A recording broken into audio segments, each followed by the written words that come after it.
Yep, I've got a big nerdy disease where I can't stand going through a week without making music, and it's so addictive to me. It's always been very addictive to me. I can't go through a day without touching a computer.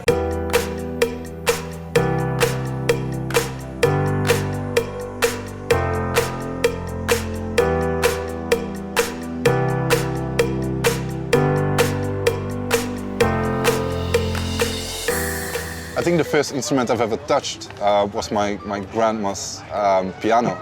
And my grandma is actually from Holland. She lives in Dordrecht.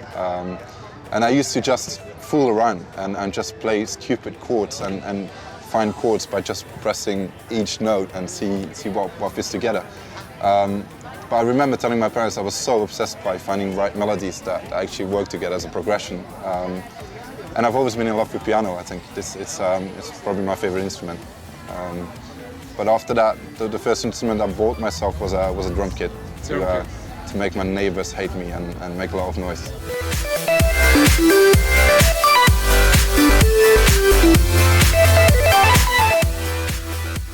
I think that's why I chose to make drum and bass as well, because drum and bass is the kind of music where you can combine all the melodics and the soulfulness of real soul music and hip-hop music and funk, and combine it with really energetic drums and fast breaks and stuff.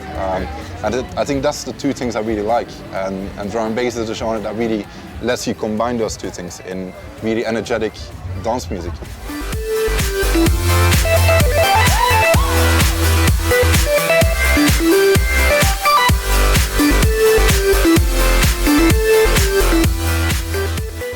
There's so much artists, big, huge artists in the 60s that made like 10 albums, like name 1 to 10.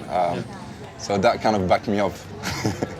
But I think for me it was really about trying to find the name that really didn't make it like a huge story or a red line through an album. I just wanted to have a story for each song, and as I made every song like a different part of the world sometimes as well, I didn't really find there was an appropriate name for an album, and I found that like a lot of times. I just like a listening experience and finding a story behind every track, but I couldn't find a good name to combine all the tracks on that album, maybe for a next album, but not for that album.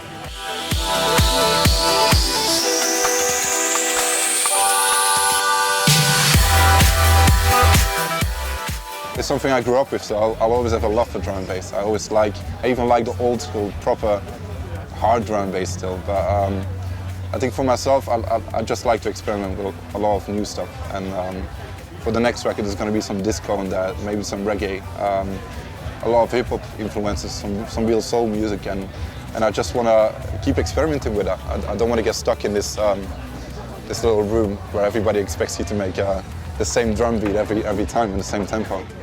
When will the album be released?